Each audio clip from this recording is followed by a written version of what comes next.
Okay, so the last game ended with you all going to this merchant brokers, getting a little bit of information, leaving, and then more or less forgetting what you went in there for, but still having the information that you bought, right? Yep. And I think we that's could. Not sure what. No. we lost information that happened in there, but we still know why we went there, right? Mm-hmm. You went there for how- information, and then you know what you came out with. You don't remember anything of what the inside of the building was like or what you told exactly. them. What Alright, was fantastic. it exactly what we got? Or We have to go to the mountains. Yeah. What you got was that the name of the man in charge of that little shackle sign was Barded Rhine, or Barded Rhine. Okay. Yeah, it's a little note here down on our page. And that there had been some rumors that he might be involved with the Janissar, which are like violent abolitionists out in the Marching Mountains, which are a couple days travel from Calim. Right. Yeah. And so for the previous videos, I've been saying genocide. It's actually Janissar. I've been getting that wrong. I double checked today just to make sure I'm looking, sounding like an ass. Fine. None of us noticed. I have a question. This Bartered Rhine slavery logo, the iron links. Did we see? Did the guys we killed, the arm we chopped off, did it have that logo as well? The guys that you've been getting attacked by all had that same iron link on them. Is that what you're asking? And whose is the master's mark? Like That was the... Whoops. That's the tavern we went to. Yeah, the tavern. We could actually get rid of that. That's not incredibly important here. Okay. There we go. A little bit of cleanliness. Okay, cool, thanks. All right, so off All to these try and guys find this guy Barded Rain so we can try and find Kamid so we can try to find Atala. Sounds about right. Let's travel north into the desert and up to the mountains. It's Alright. the Marching Mountain, that's it? Yes. Are we marching or are we gonna ride there? We're gonna ride to the Marching Mountain. I asked, what was his name? Asir? Asir, wait, yeah, we are back, I guess, at his place. Can you provide us with horses to travel the desert? We have a clue, or we found a clue where your sister might be. Okay, so if you all want to travel out in the desert, that might be a bit of an issue if you don't have the equipment to do it. Because if we can look at a map here, I think we have a couple in our little journal slots. The Great Calim Desert is pretty large. This map doesn't really do it justice in terms of the size compared to the city. But it's not the kind of place you want to get caught out in without any kind of supplies. I don't know if I've mentioned it already or not during the game. But the lore behind the desert was that it was created by two great genies fighting each other. And because of that, now the desert has some magical properties to it. There's a lot of really nasty sandstorms that'll blow through, you know, rend the flesh from your bones, that kind of deal. Oh. So this is not exactly the place to go if you're not equipped and prepared for it. Yeah, I guess then we're like... Yeah. Can you provide a guide? I mean, like, transportation would be nice, like, so, yeah. But... Are there caravans to travel the roads? Surely there are, right? Like camel or something instead of horse? Yeah. For caravans that travel, those are normally associated with specific merchants or merchant guilds.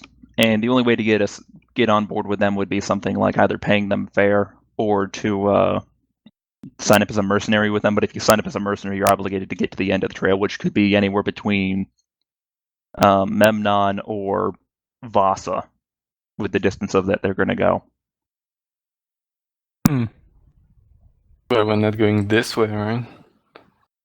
And what is this way? I mean, we want to go to the Marching Mountain, so it's... So that is north. Yeah, that's northeast of the Calim Can't we Desert. just stay like out of the desert, actually? Yeah, can we go like along the coast? Yeah, like we follow the Hide river. the water. It might be possible. And sorry, I actually had to step away from my mic for a second. Did you all go back and start talking to Asir and Bashar? Yes. Yes. Okay, just making sure that's where we are. So you were asking him if he could equip you Yeah. for the trap, right? No, we were horses. just kind of like asking vaguely into the wind, random. Into the wind. Yeah, I guess Anybody who happened to hear. Paladin great asked God. for like horses, but then I'm probably like maybe camel would be more adapted to desert. Wait, why not travel up the Calim River on Yeah, a that's boat? what we said. Oh, sorry. I mean, we could at least next to it. That sounds less dangerous than the desert. Mhm. Yeah, let me check a little map of this. And I'll actually pull this over for us as well. This is pretty nice bit of information. For taking the Calim River, that would be the quickest and probably the safest in terms of weather. However, in both of the Pashars, the elder and younger will tell you, especially once you get into the mountains, that's probably not the safest place to be. The mountains aren't just home to the Janissar. There's also a very long litany of orc, goblin bands, things like that, that occasionally do raid into the Calim Desert and the larger cities there. But when they're not raiding, because this is a very dry, very harsh environment, they tend to congregate around any kind of water sources. So like the Calim River, and then there's a smaller river just above the Marching Mountains that would attract quite a bit of attention. We could take care of them. I mean, we want to find them, right? But Yeah. isn't it the plan? So I guess that's fine. I'm also like, I don't think we can navigate the Marching Mountains by horse, right? Depending on what kind of trails you were taking, you wouldn't really want to take a horse out there. They would probably supply you with camels if you could give enough time to drum them But up. I mean, the slope and elevation is too much of a problem, I take it. Or is it like more like hills? I guess we don't have to go like in the mountain, right? No, it's not like within the mountain. It's more of small camps on the outskirts of it. All right, we can transport like camels or horses on our boats, I assume. Mm-hmm. Guess we don't need horses if we go in a boat, right? Yeah, like the mountains are pretty big. That's why I asked if it makes sense to take mounts, right? Mm-hmm. It would make for quicker travel, especially if you couldn't get back on the boat for one reason or another. You could always ride them back to the city. I think let's do that. Fuck the danger, but I'd rather do that before we go into deserts where they eat your flesh off or something. I don't know. All right. So here's the plan then. Fate, you're just gonna go pickpocket people until we have enough gold to buy a couple boats. Pickpocket people. I'm sure they're traveling boats all the time. I mean, the river has a name. I mean, we can just. Right, we so can probably ask like Hasser, like if he can just. Little expedition, Indiana Jones style. Give us like give 10 you some slaves. money to go on a boat, right? It should not be so expensive. Like one trip. Don't need to buy a boat. We go to like Manshaka by boat or something, and then just And then travel a long back. way around.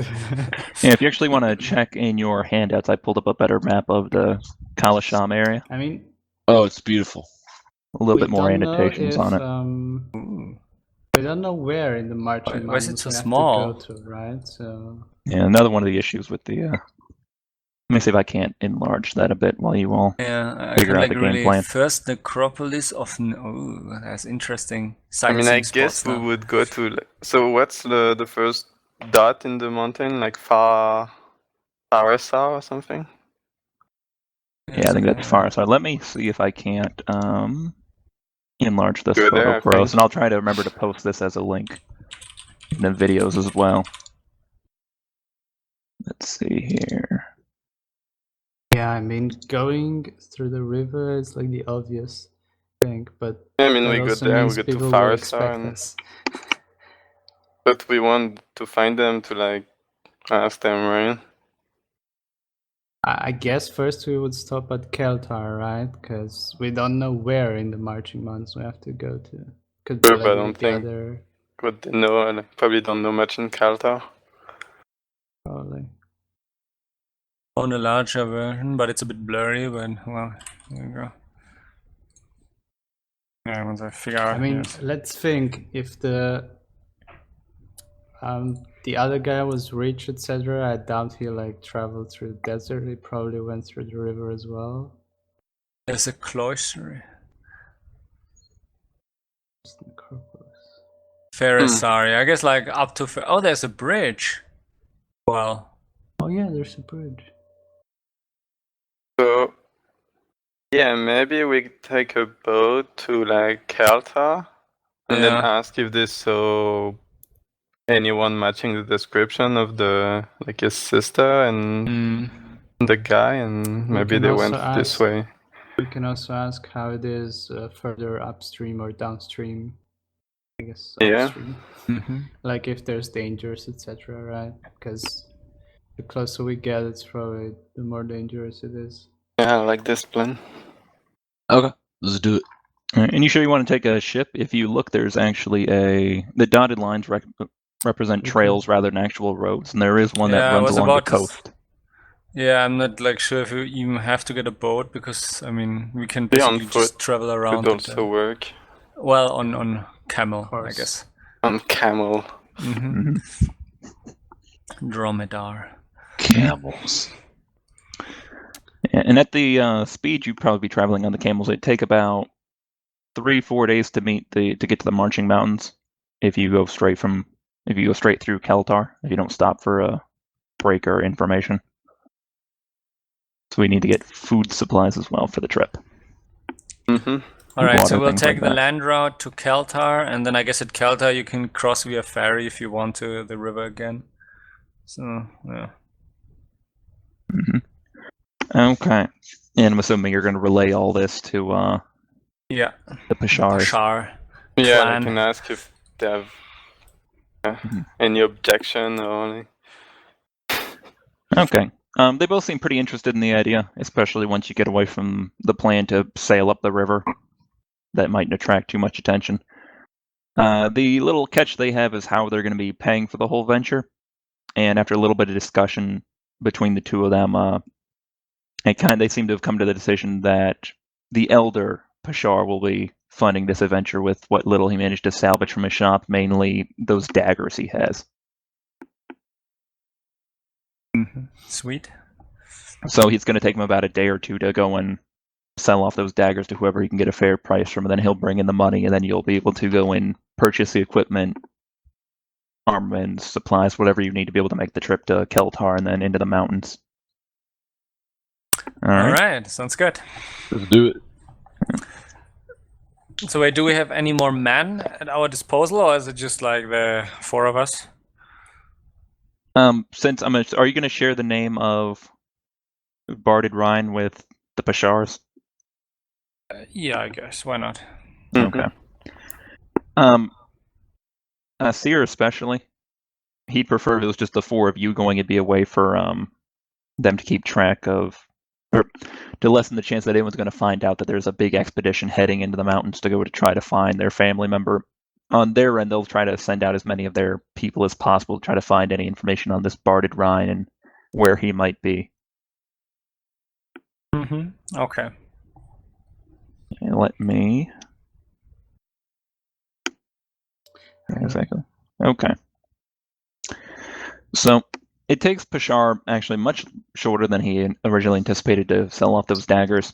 And by the evening, when he comes back to the home of his son, he has about 1,500 gold in terms of funds for you all to work with.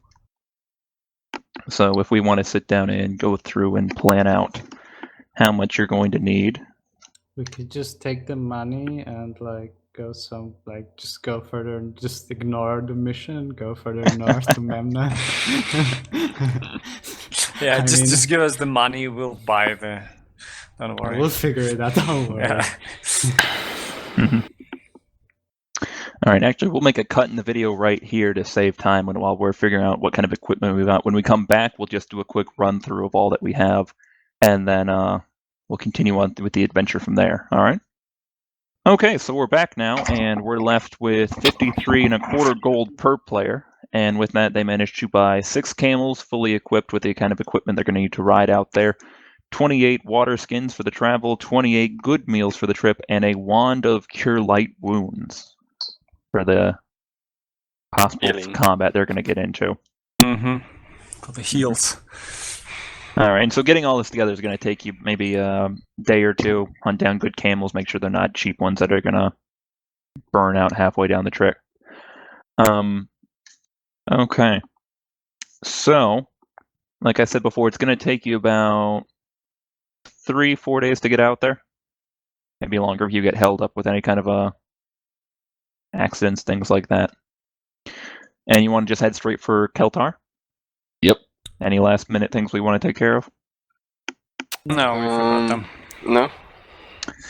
All right, and so out of Calim's port, you finally leave. And on your way out, it's not quite as bad as it had been when you first arrived there. Now that you're traveling along the sea, you get a nice sea breeze. The shining sea is, as the name says, shining. It's a very picturesque thing to look at. You see a lot of ships sailing around out there, either leisure ones or those more focused on trading and travel, things of that nature. Your first day passes with not really much happening to it. There's a couple traders you run across as you're traveling, a few people just heading to Calim port for the sights and the entertainment. Unless you want to talk to any of them, we can just assume we pass the first day pretty quickly. Mm-hmm. Removing the rations and water skin. Mm-hmm. All right. So, with the first night, do you all want to have a certain way you set up camp? Facing... I don't know. Facing east. Facing east. That's exactly what I was going to say. Guess I don't have any survival skills, so nope. I do have to pray in the morning hours, so I would prefer to take the last watch. Okay. So do you want to set up a watch system?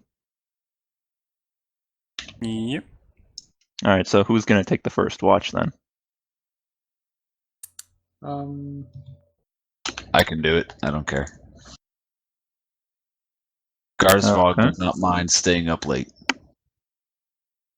All right, so we have Garzhvog. Who wants to take the second watch just before midnight? All right.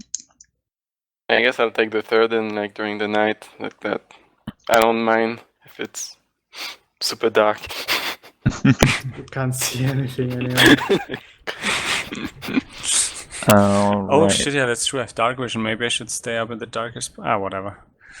I think don't 3 of the. Well, yeah. Never mind. Never mind. All right. So if I'm correct, that'd be Garzhvog, Fate, Inza, and Valerion as the order's going to go, right?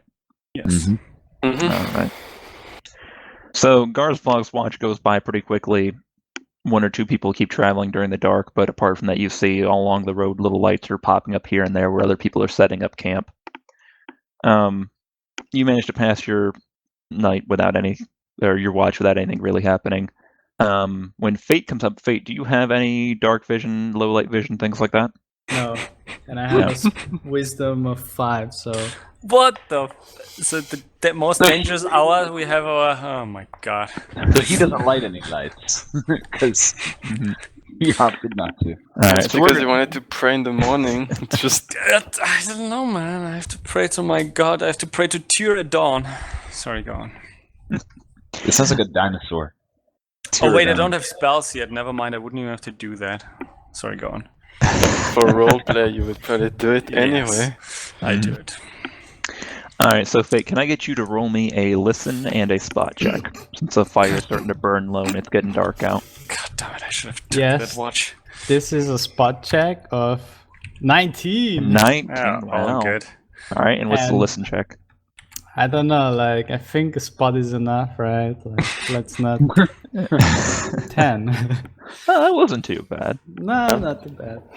Too bad it's dark. Spot useless. No, I mean, tonight there is a quarter moon out, and it's a fairly clear night. There's not many insects out here, especially because you do hear the occasional chirp, rustling of the sand as something's running around chasing something else down. However, you do hear this little pitter-patter noise, and it sounds almost like raindrops on the sand. How light it is, just... and occasionally just a little click. But even with that spot check of 19, you can't really make out anything in the dark. Is it? Was one short. Does it sound like it's approaching, going around? Yeah, with a 19 you can figure that. It does sound like it's kind of moving around you, and you feel as though maybe there's more than one thing making that noise. If they are, they're kind of moving in tandem. Who's like... I go... Who do I like the most? I guess I wake up the paladin of the group. Like I start nudging him. Like Valerion and me, like, what is it? Like, yeah, as an ex-mercenary, I'm used to sleeping light. Like, yes, fate. There's something traveling around us. Listen. Do I have to make a check as well? Yeah, you want to roll a listen check for me? Okay. You have also dark vision, right? So yes, I mean, I do have dark vision indeed. And how far does that go out to? Is that 30 Let's see feet? if I hear anything. Oh, no. There's nothing. Ooh, critical one. You rolled a 1. So what did you tell him with that one that you heard? Alright, Yeah, what did you tell me? Alright. What? I don't hear anything. But, well, it's a bit tough. Wake up the other two. I'll try to hear a bit longer. And I'm just like, instead of like equipping my armor, I'm like, I'm holding my breath like. All right. How far does your dark vision go? Is that 30 feet? 60 feet, my friend. 60 feet. All right. Do you want to roll a spot check for me then? Because you'll be able to see much further out into the dark than Indeed, I am. Well. Ooh, and a resounding 6. Okay. What the? Should have waked me up. Looks good. He's still groggy. Looking out into the dark, you don't really see anything. You do see the occasional shrub or, patch of grass sticking out of the rock and the sand, but apart from that, it just looks like the trail that you were on earlier. Go back to sleep. Yeah, like I guess, I don't know. I guess you just stay there trying to figure out what's going on, and in the meantime I go to Inza and... Yeah, but I do bring my sword like a bit grip ready. I mean, like even if I don't see anything, like I don't know, it would be kind of retarded. Like if the guide guy comes and tells you, even though you don't hear it. So I'm like semi-alert, even though I don't see anything or hear anything myself. Okay. And you said you want to go to Inza? Yeah, I go to Inza to wake her up. All right, to take her watch or to or to get her to try to listen. I guess she wakes me up. What? Can you hear anything? I think there's something. Yeah, I can hear you talk. All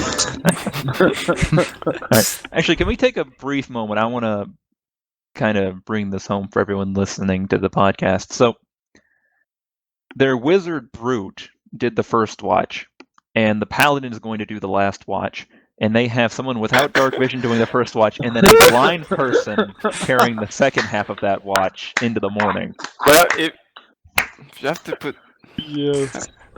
It's early morning, I have so to it's still pray dark. in the morning. I don't know. And it makes sense to put a blind person in when it's dark. Like, just...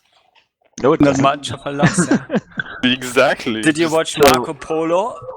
Also, we don't know that Valerion has dark vision, I think. So unless he recommended himself, we wouldn't have. It's fine. So you wake me, I'm like... For future reference, I may take the middle shift though, because I have dark vision 60 as well because I'm an orc. So I guess we would have known that. Do that in the future. Yeah. I wanted to rest for my spells though. So he wakes me up and yeah. Alright, so do you want to roll listen check for me? Yeah, also doing. Well, 15 at least. Alright, you can catch a few of those little kind of noises, and you also hear the... I don't know if you could hear that through my audio. You hear me like... Okay, yeah. Can you hear anything out there? Like I'm whispering it a bit. I guess I whisper because so it's Fate who waked me up, right? So I'm like, anything I can hear, and then I cast light. Where the sound came from, daylight. Yeah. It's just light, like it's all like Hasima thing. All right, so now that this light's going to spread out, especially really far from where your little campfire is, you can see in the sand around you, which was originally, pretty clean. There was a couple of animal tracks. There's all these bird tracks in the sand around you now, and not like, small carrier pigeon or maybe even a hawk size. We're talking the size of the footprint's probably the size of the Garzhvog's hand, maybe a little bit smaller.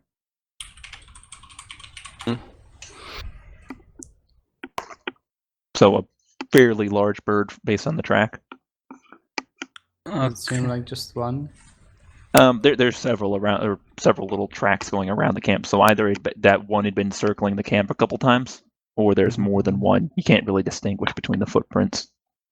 Like you just see me this massive light source cast out 60-foot radius and another 60 feet of dim light beyond that, and then the birds and oh Jesus Christ! And I'm just ready to. What is Tyr, it? Almighty Tyr. What is it? Birds. Inza, it's just birds. Well, good. Normal birds? And please dismiss that light. You can't see it, but it's awfully bright, and I think everyone in a 10-mile radius is now aware of us. But yes, thank you for blinding me with my light sensitivity. I appreciate that. I dismiss the light. And Garzhvog just cringes in pain from having himself blinded. Next time, don't wake me up if it's not necessary, and I go back to sleep. All right, and that's actually that little ring in the background, if you can hear it through the audio, is the sign that this portion of the podcast is over. We're doing a little bit different thing to make sure that we're not running up on each individual video. So for the end of this video, Fate's going to go back to sleep. Inza's going to take the watch, if I'm right. Correct? Oh yeah, I guess it's my watch, so I don't go back to sleep. Yeah. I just wanted to change go to sleep earlier. Garzhvog grumbles and goes back to sleep. Grumpy Inza. All right, and that'll be it for this video. The next one should be up tomorrow, and we'll see you all then.